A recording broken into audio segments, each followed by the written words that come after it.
Hello, my name is Dr. David W. Scott. I serve as the Senior Director of Theology and Strategic Planning for the General Boards of Global Ministries and Higher Education in Ministry. I'm here to talk to you today about the theological grounding for regionalization. In doing so, I want to talk about taking three steps together, moving from where we are now as the United Methodist Church to where God is calling us to go, and then to how we will get from where we are now to where God is calling us to go. Where we are now as a church is U.S.-centric in many ways.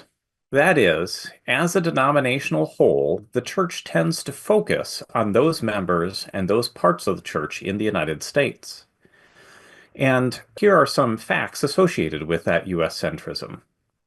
In terms of attitudes, U.S. United Methodists often fail to see or treat our fellow United Methodists from elsewhere as equals. And if we need proof of this, we can listen to some of the stories that our Central Conference sisters and brothers can tell us about their experiences in denomination-wide settings. The agendas of denomination-wide bodies often reflect primarily U.S. concerns. Just look at the percentage of General Conference petitions that come from the United States versus from elsewhere. In terms of focus, many of the structures of the denomination focus primarily on the church in the United States, even when they are ostensibly denomination-wide and do work internationally. As an example, we could look at the percentage of cases the Judicial Council hears that come from the United States versus from elsewhere. 99% of denominational finances come from the United States, and not all areas of the world contribute to apportionments at the same rates or to the same funds. Granted, there are significant economic differences between regions of the church, and we need to be cognizant of these, but that does not fully explain away this disparity. The denomination operates according to rules developed in the United States that reflect American cultural values. Robert's Rules of Order are the most obvious example. And United Methodists from the United States are often proportionally overrepresented on denomination-wide bodies. With less than half the global membership currently, they tend to have much more than half the members of most denomination-wide groups. There's a long history behind this U.S. centrism. In some ways, it is rooted in the success of the evangelistic mission of American Methodists who shared their faith in countries around the world. In some ways, it stems from the theological and cultural prejudices of previous generations of Methodists. In some ways, it reflects the significant secular economic and political power that the United States has as a country. The important thing to emphasize is that there are differences in how the UMC's current structures and practices treat United Methodists in the United States versus United Methodists from other countries. I would suggest that these facts about our U.S.-centric nature as a denomination point to underlying problems with U.S. centrism. One problem with the difference between the United States and the rest of the church is that by treating different areas of the church differently, we privilege the United States by giving it more power and control of resources. Therefore, U.S. centrism is not fair or equitable. Those inequalities are also a problem for Christian fellowship. We believe that all Christians are equal before God. How can United Methodists from different contexts join in true Christian fellowship when they are not treated as equals? There are also practical problems. Under the current setup, the United States serves as the template for the rest of the church. But what works in the United States won't necessarily work elsewhere, since laws, access to resources, and cultural norms are different around the world. As Jose Miguez Benino, the Argentinian Methodist theologian, once said, rules and structures designed for a church of 10 million won't work for a church of 10,000. These differences are also a potential problem for the church's evangelistic witness. When the church is not adequately able to adapt to its context, it will not be able to address important issues related to the witness of the church in that context. But there is hope. If U.S. centrism is a problem in the church, then God will provide solutions. In fact, God may offer the church multiple different ways to move forward, and the church may use multiple different ways to move toward a better expression of church. As we consider possible solutions to these problems, our goals should include preserving our connection to one another. For United Methodists, connectionalism is the term we use to talk about what it means to be the church together. When we're talking about where God is calling the United Methodist Church to go, we are asking, how is God calling us to better live out our connectionalism? Some people and some groups have already left the UMC or are in the process of doing so. The work of shaping the future of the UMC belongs to those of us who have decided to stay and be UMC, and to our ecumenical Methodist partners with whom we have official, recognized, and in most cases long-standing relationships. The work ahead of us is work for those who are committed to being in connection to one another.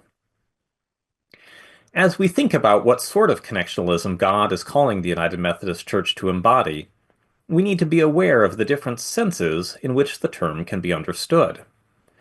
This includes a structural meaning of connectionalism, where we talk about the formal polity of the denomination, its conferences, episcopal leadership, itineration, the agencies, and so on. While this form of connectionalism is what people often think of first, it's not the only meaning of connectionalism. Connectionalism is also a set of relationships between people who know one another and have eaten, prayed, worked, talked, and traveled with one another. But there's even more. As Christians, we believe that we are sisters and brothers in Christ, whether or not we have ever met. This is a spiritual sense of connectionalism. Finally, connectionalism has an ecclesiological sense. There's something important about the nature of the church that only exists in the connections between local congregations. Congregations need one another to fully be the body of Christ. With these four senses of connectionalism in mind, I'd like to suggest that God is calling us as a denomination to live into a connectionalism that embodies the following qualities. First, it is missional. Connectionalism exists to serve mission, and mission cannot exist without connectionalism. Second, it is mutual. Mutual connectional relationships depend upon investment from all parties, give and take by each party, and benefit for all parties. Third, it is decolonial. It must actively address historic injustices related to empire, nation, race, gender, class, ability, and other forms of privilege. Fourth, it is contextual. Understandings and practices of connectionalism vary across contexts, and this is a normal and healthy reality that supports missional effectiveness. Fifth, it is intercultural. Connectionalism must put us in dialogue with each other across difference for the sake of mutual learning and collective discernment. Sixth, and finally, it is open. As United Methodists, we may expect, even demand, that the church continue to change and grow for the sake of better loving God and neighbor. This is a theological vision of what God is calling us to be as a church, how God is calling us to live into our connectionalism. So, U.S. centrism is a problem in the United Methodist Church, and God is calling us to a better connectionalism. The way we get from one to the other is the solutions God offers us as a church. One very important such solution right now is regionalization. Regionalization is one way, but an important way, to move away from U.S. centrism and toward the type of connectional values that God is calling us to practice. It's important to make a distinction between regionalization as a theological concept and the worldwide regionalization legislation. I'll talk about both. As a theological concept, regionalization affirms that the primary venue for making collective decisions for the church should be a regional level rather than a global or local level. Regionalization is a value that affirms that all parts of the church should have equal authority and equal ability to make decisions. Regionalization is related to other theological concepts, such as contextualization. contextualization asserts that the practices of the church should be determined within a shared context so as to best fit that context. For both regionalization and contextualization, there are differing levels of local and regional contexts.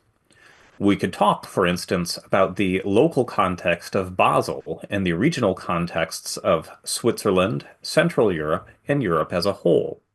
What decisions are made on what level is a question of polity. There already is one form of regionalization in United Methodist polity. The Book of Discipline refers to annual conferences as the fundamental bodies of the church. Annual conferences are a form of regionalization in the church. They bring together churches from across a region for collective decision-making in a way that goes beyond the local, but does not include everyone from the global. The issue in our current U.S. centrism is that this is not a sufficient form of regionalization. As a package of legislation, worldwide regionalization seeks to implement the concept of regionalization in one way within the United Methodist Church. The worldwide regionalization legislation proposes to change the names of the existing central conferences into regional conferences. It would also create a new U.S. regional conference, enabling the United Methodist Church in the United States to decide on specific U.S. matters. Central conferences are an already existing form of regionalization. The worldwide regionalization legislation would standardize this form of regionalization to include the United States, which currently does not have an equivalent form of regionalization to the central conferences. This is one of the major drivers of the problem of U.S. centrism. Once created, each regional conference will have the authority to maximize the effectiveness of its mission and ministry in its context by adapting portions of the Book of Discipline. All regional conferences will share the same common portions of the Book of Discipline, including the Constitution, the doctrinal standards in our theological task, the ministry of all Christians, and the social principles enacted by General Conference. These are not adaptable by regional conferences. The Council of Bishops, Judicial Council, General Agencies, and General Conference are fully maintained. The important thing to affirm is that the worldwide regionalization legislation is based on regionalization as a theological concept. In addition to discussing the merits of that legislation, it's also important to better understand the theological concept of regionalization, which is where this presentation comes in. I want to offer 4 affirmations about regionalization as a theological principle. That regionalization has a biblical foundation, that regionalization is missional, that regionalization is equitable, and that regionalization is connectional. Together, these 4 affirmations aim to give a better sense of what the theological concept of regionalization is and why it matters. Let's first look briefly at the affirmation that regionalization has a biblical foundation. Throughout the Bible, God has recognized the diversity of cultures and nations, included that diversity in God's redemptive plans for humanity, and allowed for decision-making structures that take such diversity into account. In this way, the theme of regionalization runs throughout the Bible. In the Hebrew Bible, we see in the Psalms and the prophets that God intends for all nations to one day know and worship God. This will not happen, though, because cultural and political differences among nations are erased. Rather, each nation, with its unique heritage, will worship God through its own culture or cultures and under its own leadership. So, there is international connectionalism and regionalization of worship and leadership in that theological vision. We also see in the history of the 12 tribes of Israel intertribal connectionalism, united around a shared faith and history. This connectionalism was paired with regional decision-making by elders within each tribe. Turning to the New Testament, we see repeatedly in such verses as Matthew chapter 28, verses 18 through 20, Acts chapter 2, Acts chapters 10 and 11, and Revelation chapter 7, verses 9 through 10, that, just like in the Hebrew Bible, God includes all nations in God's salvific vision and intends for them to keep their own unique culture or cultures as part of that vision. Moreover, in the early church, there was a spiritual and relational unity among the churches, along with local and regional decision making by leaders of churches and groups of churches throughout the Greco-Roman, Persian, and African lands. Next, let's explore how regionalization is missional. As I said earlier, regionalization is tied to contextualization, which is one of the major insights from the past half century in the theology of mission. Mission theology has shifted away from an understanding of mission that equates Christianity with Western culture toward an understanding of mission that recognizes that all cultures are equally valid homes for the gospel. This insight extends across mainline Protestant, evangelical Protestant, and Catholic theologians. The emphasis on contextualization in mission theology recognizes that no culture can claim superiority over other cultures in the Christian faith, just as no region can claim superiority over others. Indeed, it is an obstacle to the gospel to insist that all Christians follow the practices of one culture or one region. Instead, when Christianity adapts to the culture of various nations and lands, then it flourishes. By giving decision-making authority to those most familiar with their cultural context, regional governance allows the church in every context to better engage with the culture around it in appropriate ways.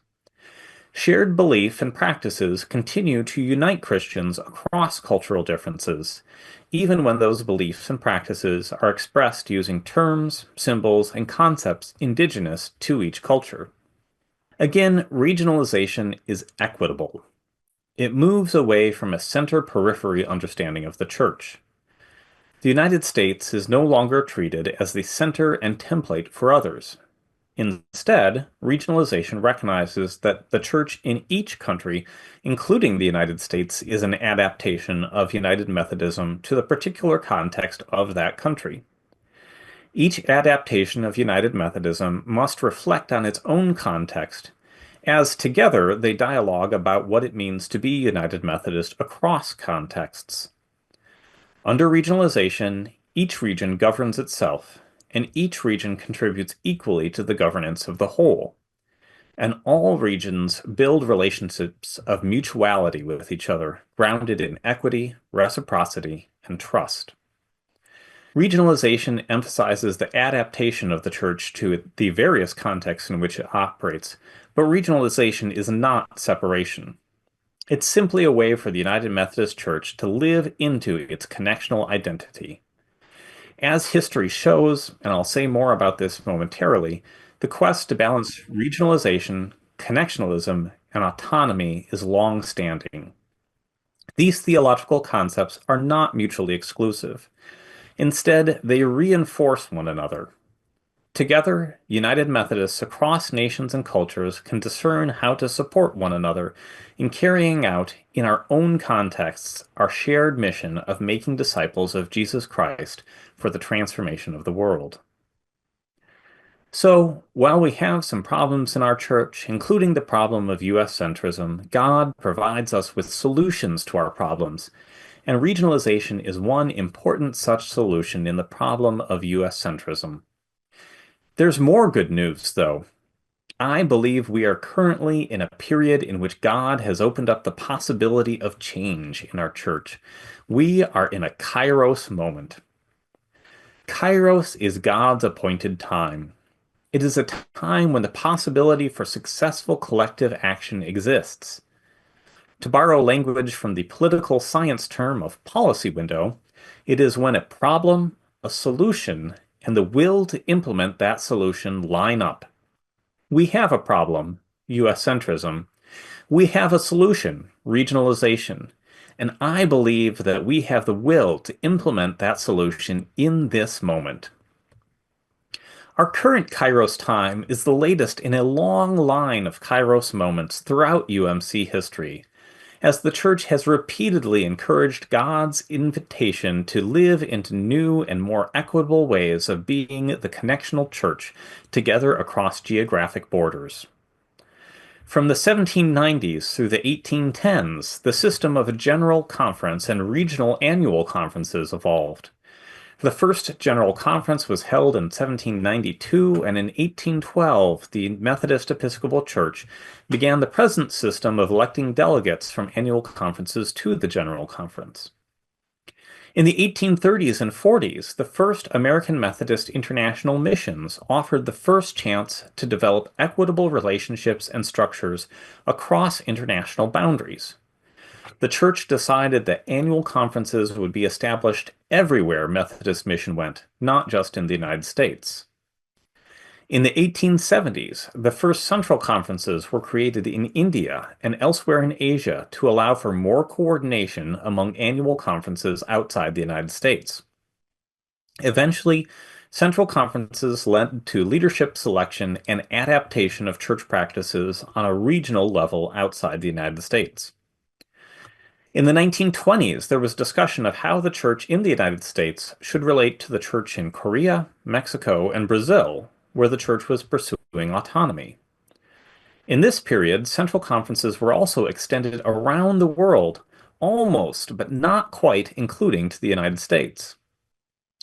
The 1960s and 70s brought Cosmos, the Commission on the Structure of Methodism Overseas, and a wave of churches in Latin America and Asia becoming autonomous. I want to talk a little bit more about the Cosmos process as an example of how the church approached a Kairos moment in the past. Cosmos was designed to address issues of the relationship between the Methodist Church in the United States and the Methodist Church in other countries. In doing so, it was intended to balance the principles of freedom and fellowship. Cosmos focused on 5 core principles that should determine the relationship between the church in different contexts. 1. Developing responsible indigenous churches of integrity. 2. Being shaped by the centrality of mission. 3. Fostering interdependence in mission and fellowship. 4. Being considered provisional and thus flexible. And 5. Providing for equality of relationship. Based on these principles, Cosmos developed 4 options for the structure of the church. The first was continuing the present structure, including central conferences. The second was granting autonomy for churches outside the United States. The third was creating an international church with regional conferences. The fourth was creating a World Methodist Conference of Churches. So, Cosmos considered a variety of solutions to the problems of its day. In the end, the UMC went with a combination of the first and second options. Some churches became fully autonomous, others stayed in the present central conference structure. We can perhaps see Cosmos as a missed opportunity to be more creative in finding ways to develop equitable connectional relationships across international differences, but it was nevertheless a time when the church dedicated significant focus to such questions, and it was still a step forward in that direction. Experimentation has continued since the time of Cosmos. In the 2000s, the worldwide nature of the UMC saw regionalization legislation passed in 2008, but not ratified. And that brings us to our current moment of regionalization, where worldwide regionalization legislation has passed and now is in the ratification process. So, regionalization has lots of historical precedents. Every few decades throughout the life of the United Methodist Church and its predecessors, there have been Kairos moments when the church has sought anew to develop equitable relationships of Christian fellowship across countries. With the current regionalization legislation, we have a once-in-a-generation opportunity to live into what God has been calling us to as a church for a long time. I hope you walk away from this webinar with 3 things. First, I hope you walk away assured of the strong theological basis behind the worldwide regionalization legislation. Second, I hope you walk away grateful for the gift God has given the church in the form of this current Kairos moment. Third, I hope you walk away determined not just to support the worldwide regionalization legislation, but to figure out how we can, in all our ways as a denomination, live into the type of connectionalism to which God is calling us. So may it be. Thank you, and God bless you.